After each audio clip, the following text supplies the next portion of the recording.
Sa survey ng Pulse Asia na isinagawa mula June 28 hanggang July 3 at July 6, 2026, tinanong ang 2,400 representative adults edad 18 pataas, sinong iboboto nila sa pagkapangulo kung isinagawa ang eleksyon noong panahong ginawa ang survey.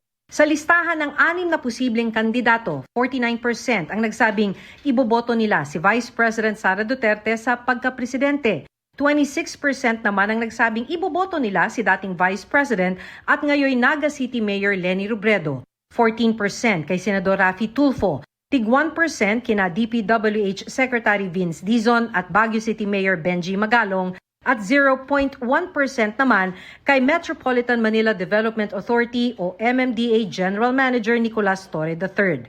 May nabanggit ding mga pangalan na wala sa listahang ibinigay ng Pulse Asia. 4% ang undecided, 4% ang nagsabing walang susuportahan sa mga nabanggit na kandidato at 1% ang tumangging magbigay ng opinyon.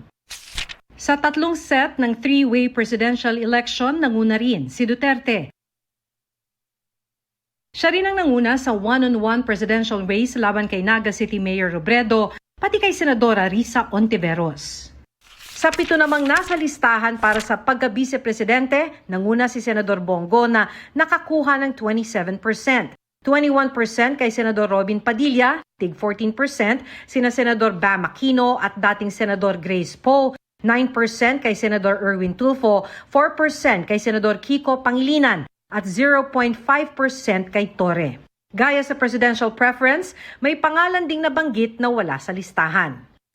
Sa 53 posibleng senatorial candidate naman sa eleksyon, sabi ng Pulse Asia, 17 ang may statistical chance na manalo. Ito ay sina Senador Robin Padilla, Pasig City Mayor Vico Soto, incumbent Senators Raffy Tulfo, Alan Peter Cayetano at Loren Legarda, dating Senador Manny Pacquiao, Makati City Mayor Nancy Binay, Department of Education Secretary Sonny Angara, Senador Mark Villar, broadcaster na si Ben Tulfo, Senador Jinggoy Estrada, television host na si Willie Revillame, Senador Cheese Escudero, dating Anak Kalusugan Party List Representative Mike Defensor, dating Senador Mar Rojas, Cabinet Secretary at dating Department of Interior and Local Government o DILG Secretary Benher Abalos, at Tourism Infrastructure and Enterprise Zone Authority Chief Operating Officer Mark Lapid. Kabilang din sa senatorial preferences ang ilang artista, abogado, mamamahayag at politiko.